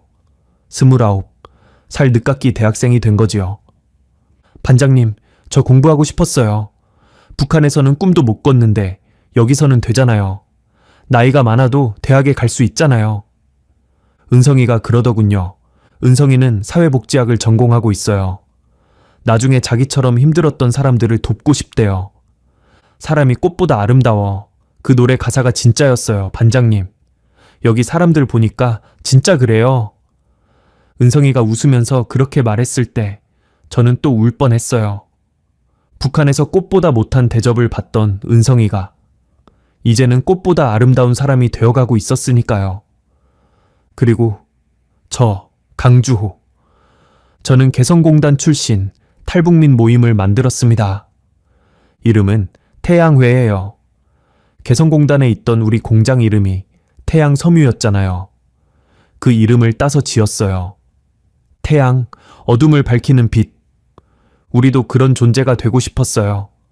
먼저 온 사람으로서 뒤에 오는 사람들에게 빛이 되고 싶었지요. 태양회에는 개성공단 출신 탈북민들이 모여요. 우리 7명뿐 아니라 다른 루트로 탈북한 사람들도 있어요. 한때 같은 공단에서 일했던 사람들이지요. 한 달에 한 번씩 만나서 밥도 먹고 서로의 안부도 묻고 정보도 공유해요. 한국 생활하면서 어려운 점, 도움받을 수 있는 곳, 그런 것들을요. 그리고 아직 북한에 남아있는 동료들을 생각해요. 개성공단에서 함께 일했던 5만 4천 명. 그 중에 우리처럼 나온 사람은 극소수예요. 대부분은 아직 거기 있어요. 여전히 감시당하고 차별받고 사람 취급 못 받으면서 살고 있겠지요. 그 사람들을 생각하면 마음이 아파요. 우리만 운이 좋았던 거예요. 브로커를 만날 수 있었고 돈을 마련할 수 있었고 중간에 안 잡혔으니까. 조금만 뭐가 달랐어도 우리도 거기 있었을 거예요. 그래서 태양회에서는 북한에 남은 사람들을 잊지 말자고 다짐해요. 언젠가 통일이 되면 우리가 먼저 손을 내밀자고요. 에필로그 2025년. 지금 저는 서울의 한 아파트에 살고 있습니다. 한강이 보이는 작은 아파트예요. 대단한 건 아니지만 제 이름으로 된 집이에요. 북한에서는 상상도 못했던 일이지요. 오늘 아침 저는 창가에 서서 바깥을 바라봤습니다. 한강이 햇살에 반짝이고 있었어요. 강 건너로 높은 빌딩들이 보이고 하늘에는 비행기가 지나가고 있었지요. 평화로운 풍경이었어요. 저는 자연스럽게 북쪽 하늘을 바라봤습니다. 저 하늘 끝 어딘가에 북한이 있어요. 압록강이 있고 개성이 있고 개성공단이 있던 자리가 있지요. 그리고 아직 거기 남아있는 사람들이 있어요. 박영수 형의 아들 영민이. 제가 두고 온 아내, 탈북하지 못한 수많은 동료들. 그 사람들을 생각하면 마음이 무거워져요. 우리는 운이 좋아서 여기까지 왔어요. 하지만 그게 끝이 아니에요. 청취자 여러분, 저는 오늘 이 이야기를 들려드리면서 한 가지만 말씀드리고 싶었어요. 우리가 여기 온 건 도망친 게 아닙니다. 사람답게 살고 싶어서 온 겁니다. 배고프지 않게, 감시당하지 않게, 하고 싶은 말을 하고, 가고 싶은 곳에 가고, 꿈을 꿀 수 있는 곳에서 살고 싶어서 온 거예요. 그게 그렇게 대단한 걸 바란 거였을까요? 아니에요. 그냥 사람이라면 누구나 누려야 할 것들이에요. 그런데 북한에서는 그게 안 되니까 목숨을 걸고 6,000km를 달려온 거예요. 저는 믿어요. 언젠가 저 철조망이 사라지는 날이 올 거라고. 남과 북이 하나가 되는 날이 올 거라고. 그날이 오면 저는 제일 먼저 달려갈 겁니다. 압록강을 건너고 개성을 지나고 제가 태어난 고향까지. 그리고 아직 거기 있는 사람들에게 손을 내밀 거예요. 괜찮아요. 이제 괜찮아요. 태국 대사관에서 제가 들었던 그 말을 제가 해주고 싶어요. 우리가 받은 것처럼 그 사람들에게도 주고 싶어요.